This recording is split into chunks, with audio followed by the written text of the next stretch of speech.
Hello everyone and welcome to Platt's Parcel, home of Platt's poetry, Platt's prose, and of course Platt's portrait. Remember guys, alliteration is key and we love the letter P.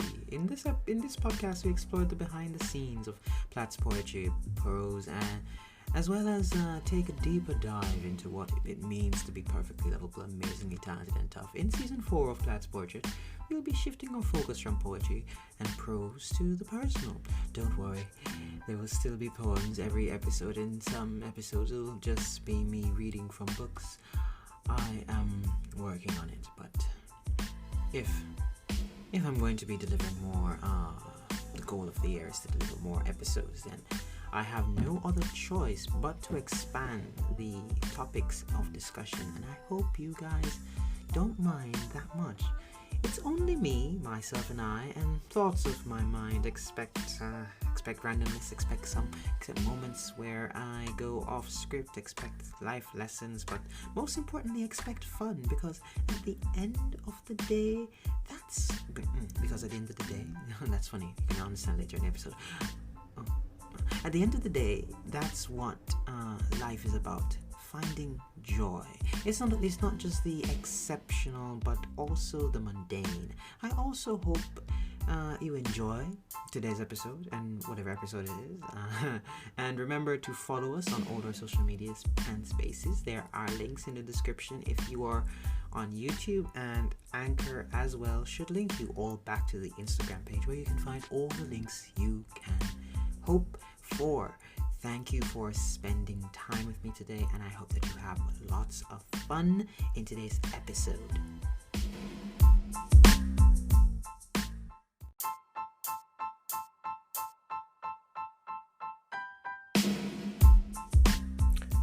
Okay, I hope that the same introduction from last week. I hope you guys don't mind having the same introduction every week. Anyway, we're going to do a word of the day segment, because we love words over here, because at the end of the day, we are writers, so we have to have words in our arsenal. We have to have words in our arsenal so that we can further expand. So the word of the day today is enigmatic. Enigmatic, I'll give the definition shortly. I found this word while researching for our new poetry challenge, which brings back the colors we loved so much from 2021 with the love we drenched ourselves in last year in 2022. But more on that later on in today's episode. Back to our word of the day, enigmatic. Spelling is Enigmatic. I don't care much for spelling for obvious reasons, but maybe some of you Platts do. In the shows before the person spells the word, they always ask for it in a sentence. I was watching Sweet Life of Zach and Cody last year, and I remember one of the episodes had a spelling bee, and they usually ask the word to be used in a sentence. Let's use the word. Let's use this nice word. Let's use the word in a sentence. But first, we need to understand first that enigmatic is an adjective.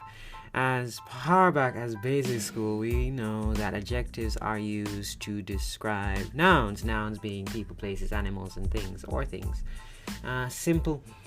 Simple English parts of speech recap, right? We're just recapping our parts of speech that we should know from basic school. Some adjectives in English language actually carry with them nouns at their root. For the word enigmatic, the root word is enigma. An enigma is a puzzle, a riddle, a mystery.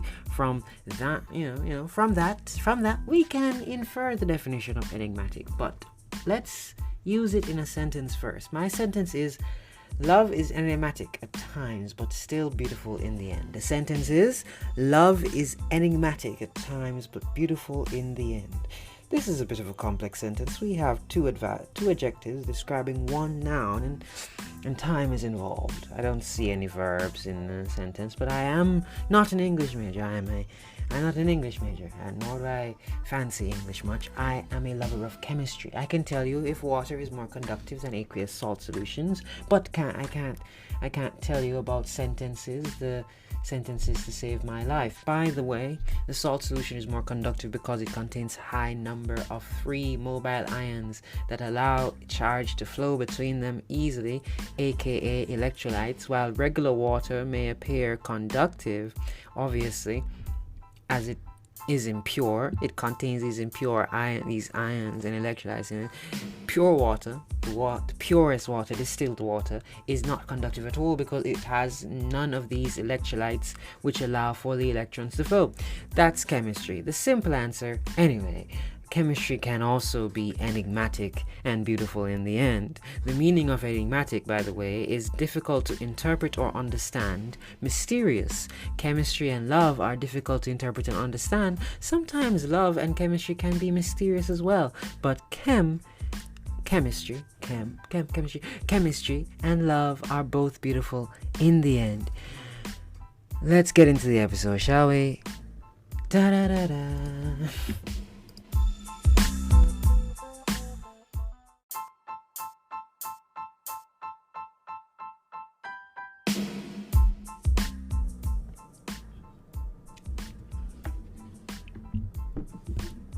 I still don't know how to spell color or color.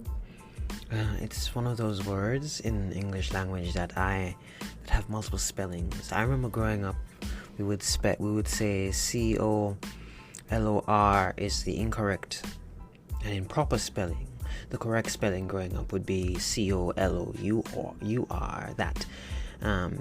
That might have to do with Jamaica being a British colony. Then again, that explanation is not foolproof given America's history. But who am I to argue spelling? It is currently February 1st when you are hearing this episode.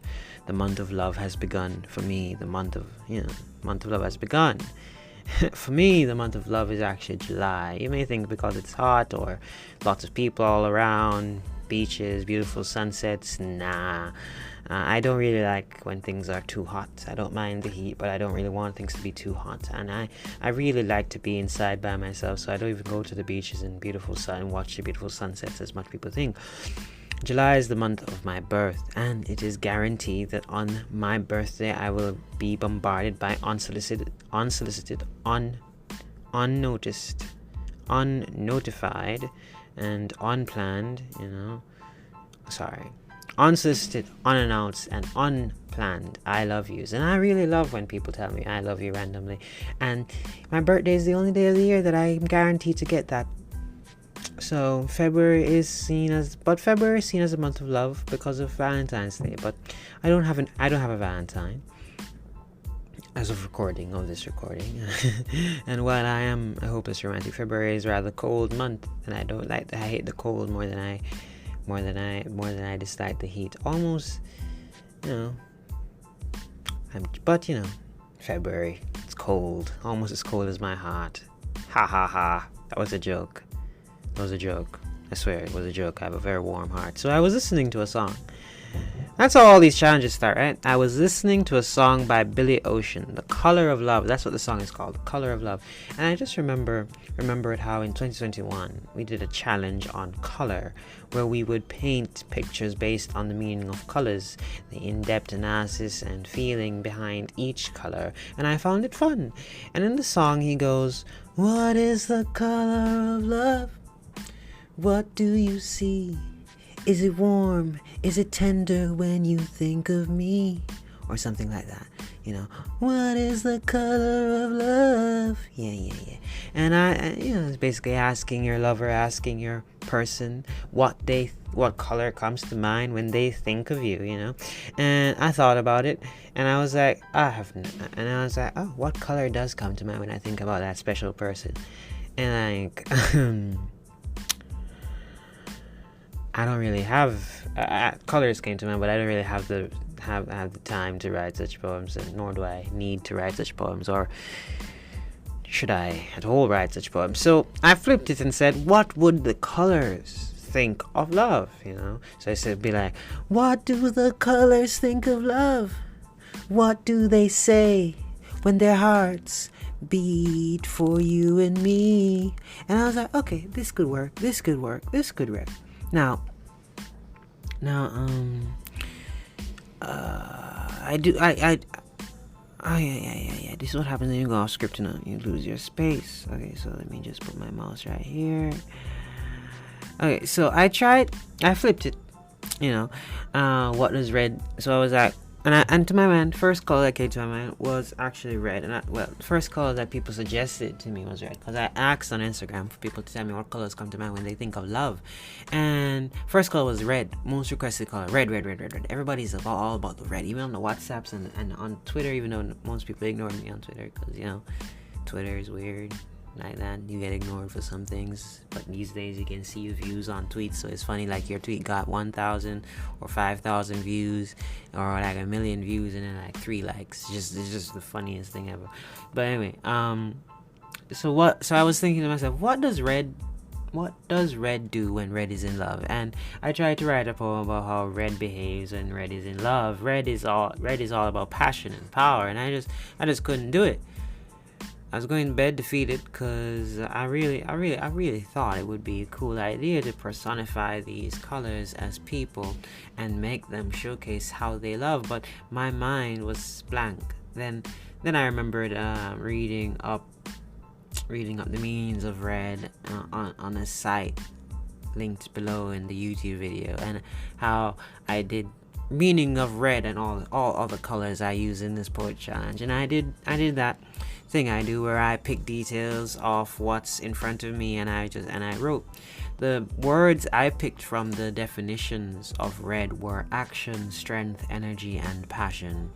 Those are the main things that red symbolizes. So I sat down, and I had the notes app open, looking at me like I'm a fool as always, and I was looking at the blank page, and the blank page was looking at me. You know that scene in the movie is like, he looks at you, and looks at that, looks at changing, and nothing not going at all, and you see what going then, and then what means it just blank at the end, it blank again. So I ditched personification, of course, because it wasn't working with me. Personification is actually a rather hard tool for me to utilize in my writing. Personification, and maybe another time we will personify the colors in the next year or so and make them alive, but they ain't coming alive for love, huh? So the thing is, I still wanted to do this red as love kind of vibe, and I done tweeted and asked y'all for colors. I gotta deliver something, That's my thinking. I gotta deliver something. Then I was like, instead of personifying the color, I use metaphors, and similarly to bring the color into a point of love. Sounded like the cloud. Sounded like that could work. That's what I was thinking to myself. That could work. Open old notes app again, and I looked at these 4 beautiful words I have in front of me: action, strength, energy, and passion. For the stanza on action, I made action, strength, energy, and passion. I was like, okay, 4 stanzas, 1 on each of these words. So for this first stanza, for the stanza on action, I made a metaphor out of the sun rising every day even when it rains. It's above the storm clouds warming us, smiling through it all. The sun to most people is yellow, however. If you think about it, the sun to most people is yellow. The small portion of my brain that still loves physics would want to explain to you that the sun sends us all the colors. So the sun gives us white light, and as the light bends or refracts, we get all these beautiful colors. The biology lover in me will tell you leaves are green because green is the light that the leaves can't absorb, so it presents it to us. The chemist in me thinks of transition metals like magnesium and chromium or copper, and how it's the absorption or emission of energy that makes us see those pretty colors of purple and pale pink or green and deep orange or copper red and copper blue in solution, but we're not a science show, so let's pretend we're not scientists. That's not a word, scientists.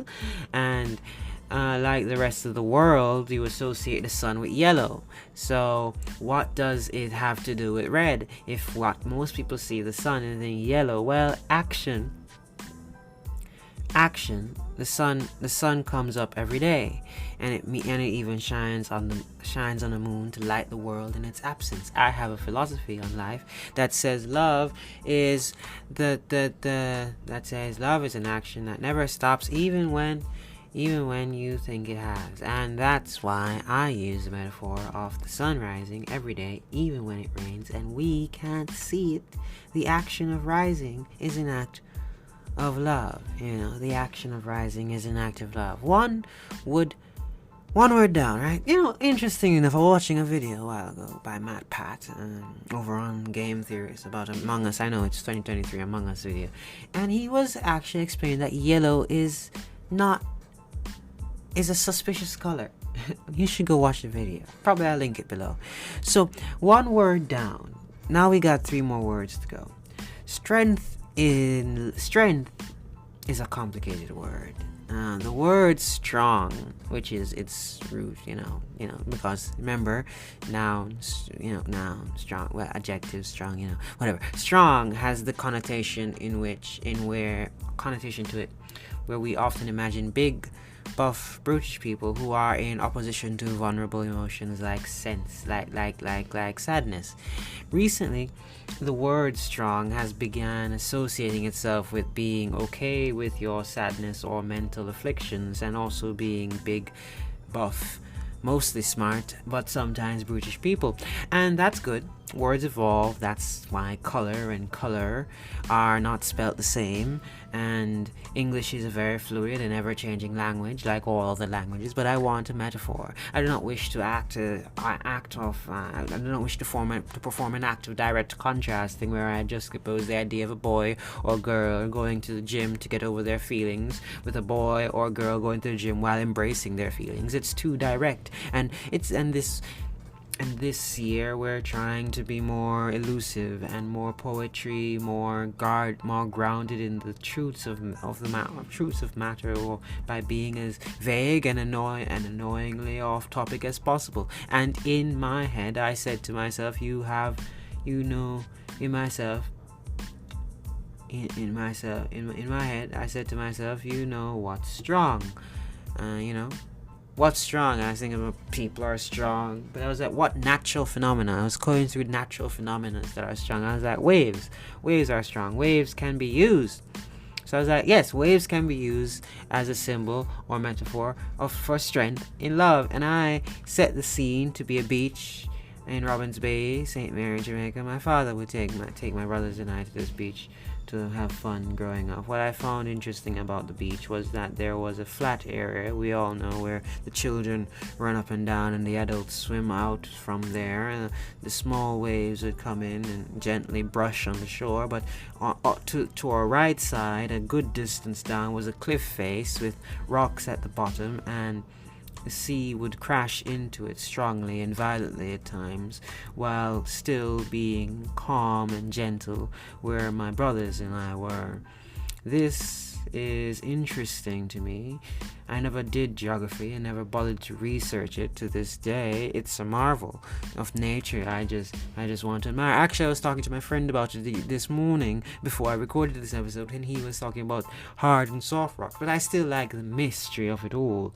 So I like interesting stuff. Never did geography, never bothered to research it to this, and I never bothered asking a friend, and he said it's an interesting topic.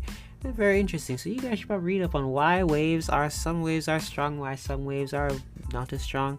It's a marvel of nature that I just want to admire. Of course, one could argue constructive and destructive interference taking place. If we look at it from a physics perspective, they are waves after all, but I don't know how real waves work, again, a matter of geography as a child. But as a child, I thought this one wave was happy with this section of the shore, but upset with the rocks. Looking back, I asked myself, how did this one wave, if younger me is correct in assuming that it is one wave, decide when and where to be forceful, to exercise its power, and what was the metaphor for strength in love? But the metaphor here, love knows when and where to be strong. or gentle. Strength in love means by the metaphor gentle and rough where and when needed. It's like when you and a friend or partner, you have a friend or partner that requires a softer tone today than the rougher one of yesterday. Two words that energy. Energy. Red is about energy. Red is about energy. Again, lots of red light is absorbed by the leaves. Anyway, Michelle and Barack Obama, First Lady and Madam First Lady and Mr. President, are my favorite couple. Sometimes they look and behave as if they are truly and deeply in love.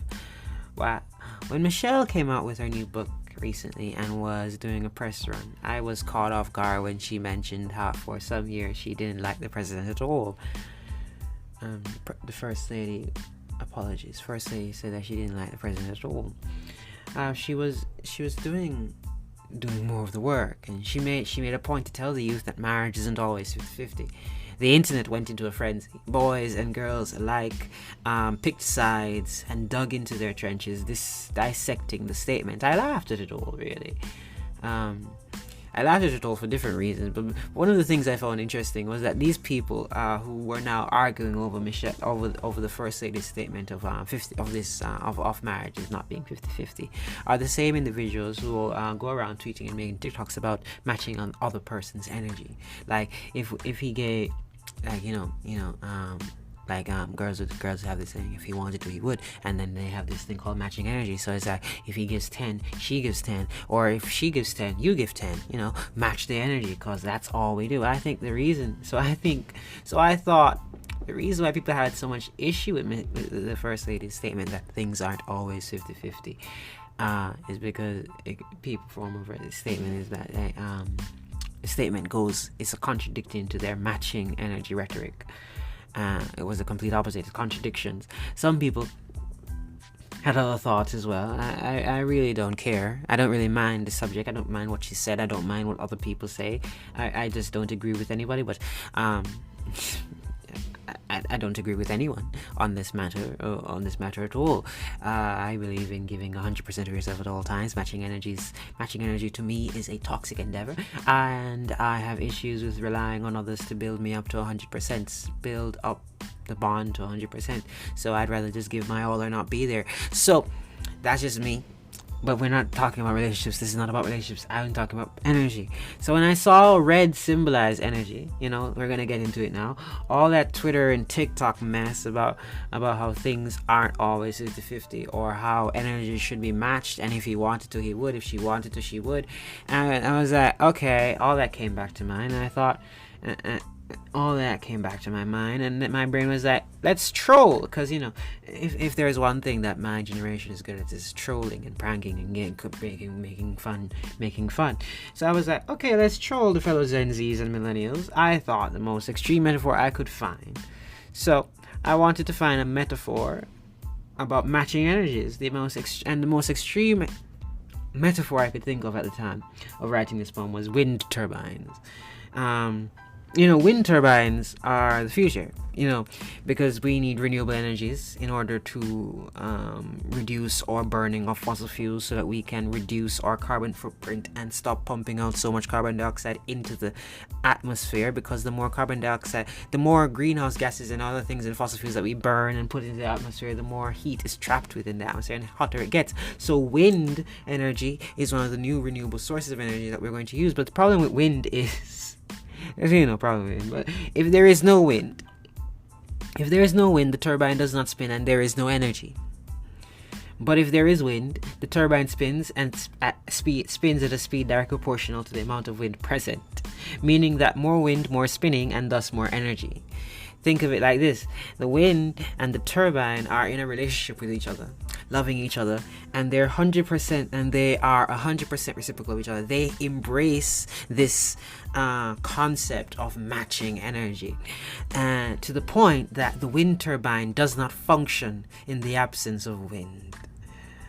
To the furthest extreme. So for the third stanza, I did a matching energy on this type of love in a metaphor as a troll to the whole situation I mentioned above. just to troll. I posted that poem today. I don't know what's going on. It only has 13. I don't really care. Likes don't matter, but I kind of worry. Don't feel like I'm gonna have as good a year as last year in terms of likes and stuff. But we're gonna keep on keeping on, because we don't give up. We keep on moving. And enough of my problems. We're on the last word, right? Passion. Okay, passion. I need to remember that it's currently 19 minutes into the video. 19 minutes. I need to remember that, because I'm gonna put a visual on the screen over on YouTube for those people. For people right now, if they don't have a mind like mine that can just see these things, I'm gonna put a visual on the screen. I should probably also go through and find out the timestamps of the sun and the wind. I'm just gonna do the biology visual. I don't have time for the other thing. So, last word is passion. Now, the day before I wrote this poem, I was watching a game theory, more specifically the show The Science by Austin. Again, go subscribe to the Game Theory. They're awesome. It was the episode about if Minecraft bees can actually fly. Excellent video. I shall link it below. He goes into detail about flying and how bees fly and all those things. But I don't really understand bees beyond the fact that they are pollinators. Pollinators are important because they help to spread pollen, which is essential. Now, flowers are pretty. And bees, like teenage boys, are attracted to these pretty flowers, because bees, like teenage boys, pretty girls, are attracted to these pretty flowers. Yeah, that makes sense. Yes. Because of the color, the bees love the color and the fact that inside these flowers we got something by the name of nectar or whatever. Now, nectar is sweet and it's food. Bee comes for that, right? Now, flowers on the inside have a thing called stamen.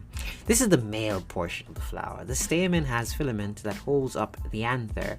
The anther produces pollen, which is basically the flower sperm, if you want to remember it that way. We are not in a bio class, so however you learn it is up to you. Now, the flower also has pistil, which is the female portion of the plant. It's made up of the stigma, style, and ovule. The style connects the stigma to the ovule, and the ovule has female reproductive cells called gametes, female gametes, right? And the stigma is sticky, receptive tip of the ovule, and its job is to collect pollen. Now, in the flowers, I'm talking about those adapted for cross-pollination through insects like bees. The anther produces pollen. The anther that produces pollen is below the stigma that collects it. If you're on the YouTube video right now, you're seeing a flower, cross section of a flower, and you should see where the anther is, and you should see where the stigma is, and you realize the anther is below the stigma. And so that's a big flaw in the design. You may be thinking, but remember, these flowers contain nectar and they're pretty, so bees come looking for food in this inviting home, and go to the nectar, this sweet thing they want to eat. They have to go in deep, passing the anther, and their bodies or mouths rub along the anther to get food. And the pollen that the anther produces is shaken off or drops on their bodies, and then they leave the flower to get more food from a next flower, more of this nectar, and for more of the nectar. And as they enter the same flower, I don't remember. Let's say it's a new flower for the sake of argument. The bee's body rubs against the stigma, which catches the pollen and rests is a biology lesson on plant, and the rest is a biology lesson on plant reproduction that I do not wish to go into right now, because there's a whole bunch of cells, multiple cells and things going on that just don't matter. Just know that the ovule if in the end you get a fruit from this, okay? All you need to know is that the plant is pollinated now, okay? Because a bee was going around looking for food and etc. It is every animal's passion and desire to eat. Basic desire, eat, must eat. So I picked bees because the passion of finding food leads to the creation of new plants and fruits that we love to eat. And bees were on my mind from the Austin video over on Game Theory. I got to thinking, the bee's passion for nectar and the perfect metaphor for the passion of love I wanted to describe were by the passion of something else. Whereby the passion of something else causes. So the passion of something else causes great beauty to be born. You know, the passion for something else. You know, great beauty is born from one's passion for something else. Like, for example, somebody has a passion for design, for creating baskets. They just make the baskets, and then somebody uses this basket on a date. You know, like a picnic date. So I got to thinking. The bee's passion for nectar is the perfect metaphor for the passion of love I wanted to describe, where passion of something else causes beauty to be born. My passion for poetry and science has taught you much today without even realizing it. The metaphor was in effect saying, through our love for one thing, through our passions, we indirectly cast love onto other things as well. Here's the poem. I hope you guys like it. I think it's good. How does it go again? Oh my god, this. So this poem is called. What you call again? Let me check. I'm stalling, guys. I'm stalling. Let me check. This poem is called.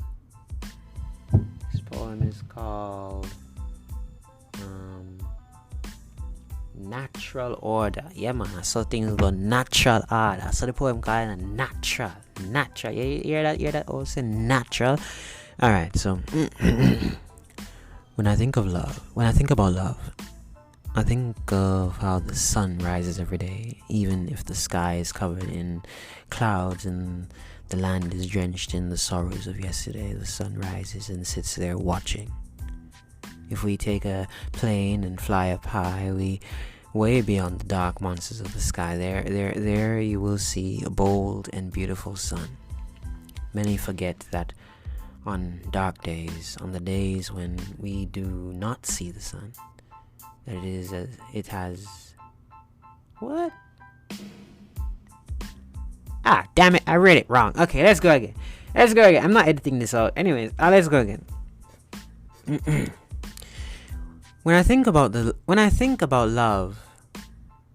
I think about how the sun rises every day, even if the sky is covered in clouds and the land is drenched in the sorrows of yesterday. The sun rises and sits there watching. If we take a plane and fly up high, way beyond the dark monsters of the sky, there you will see a bold and beautiful sun. Many forget that on dark days, on the days when we do not see the sun, that it has abandoned us. But the truth is, even if we cannot see, damn it, there's a mistake in the poem, and I posted it already. Guys, you see why you should read your poem. So the thing is, it should say, if we take a plane and fly up high, way beyond the dark monsters of the sky, there you will see a bold and beautiful sun. Many forget that on dark days, many forget. What is the correction here? You guys are going to get a live me editing a poem. I can't believe I posted this already.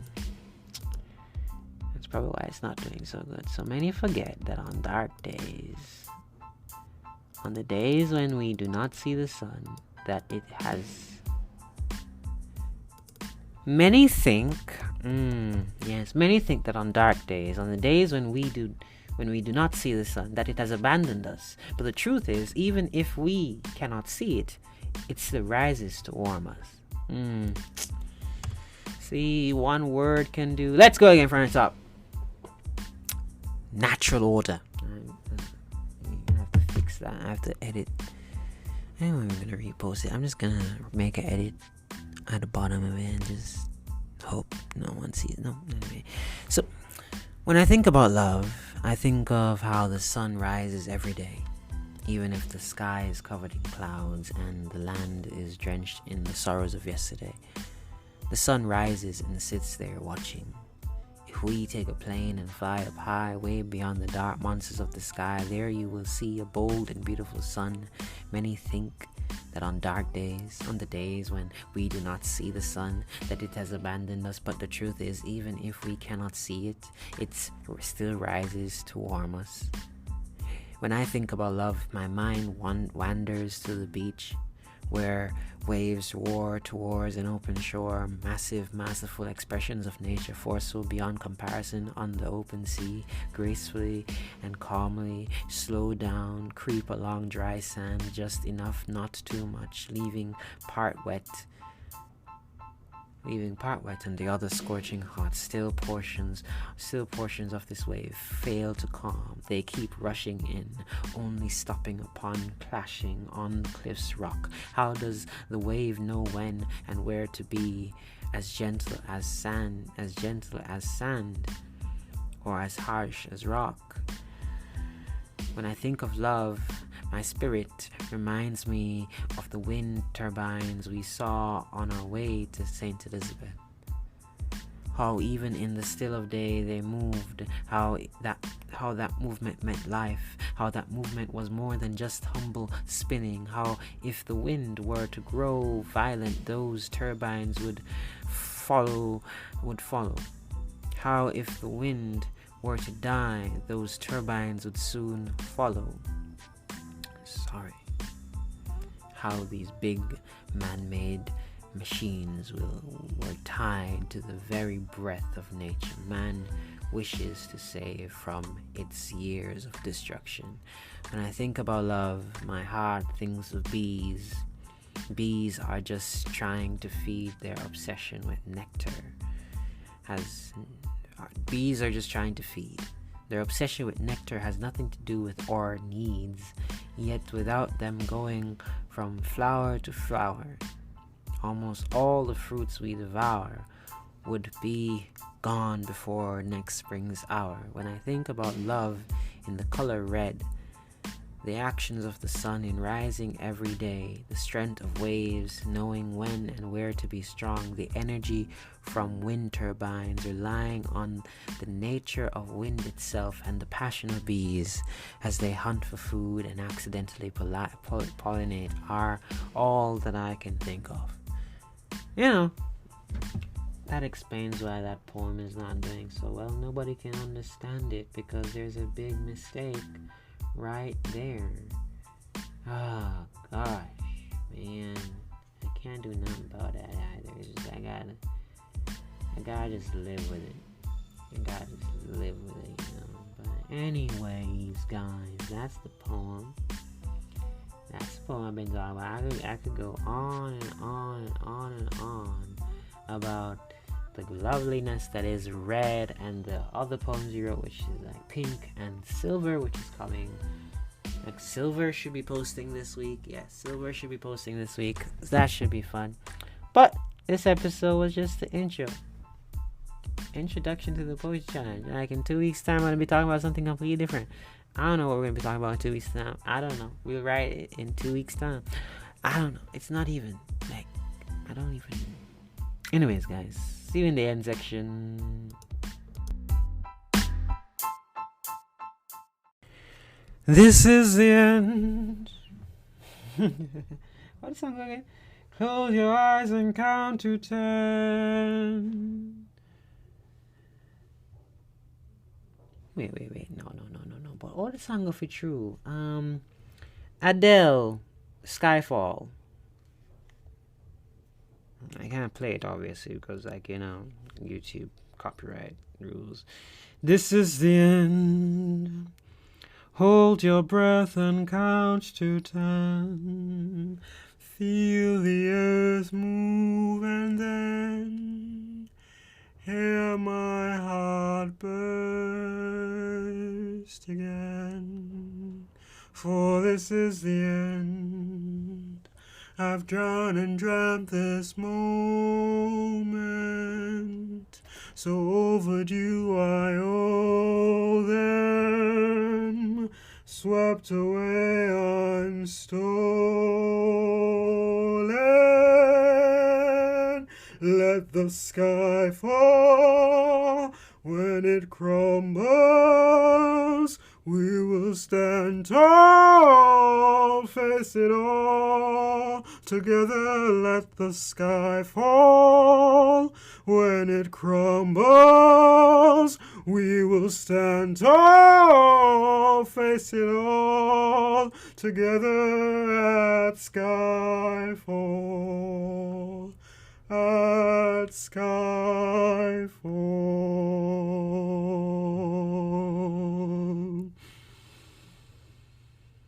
Oh wow, okay, so I just listened that back. It's not that bad. Anyway, you can check out the rest of the you can check out the rest of our Colors of Love challenge over on at Platt.s_parcel on Instagram, linked in the description below. You can also view this podcast on YouTube as well as on other podcast services as linked on Anchor. And if you're on YouTube, you can go check out the podcast on other podcast services on the link in the description below over on Anchor. If you wish to support us in our recently launched Platt's Prose, just know new books, Shapeshifters, is being uploaded on Wattpad, and click the links in the description below on YouTube, over on YouTube, and on our website that is also linked in the description below. So far, we have uploaded the entire prologue, and by now we should be on chapter 3 of Act 1. This Friday, February 3rd. People, this has been Platt's Portrait, Season 4, Episode 2, The Colors of Love. We did behind the scenes look on how we wrote one of the poems in the new poetry challenge.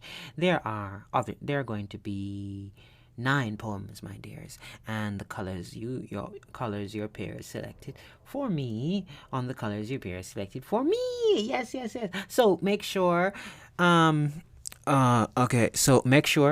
say you go over Insta, or make sure you go to our Instagram page and check it out. You never know, maybe your poem idea will be the next poetry challenge. Now, my lovely and talented Platts, I just want you all to remember, as always, that guess what? You are perfectly lovable, amazingly talented, and tough. Never forget that. Thank you for spending time with us today, and you'll see me, hear me again. Hear me again, because you guys don't see me. That was a terrible joke. Anyway, you'll see me again on the 15th, Side Man and Side Woman Day.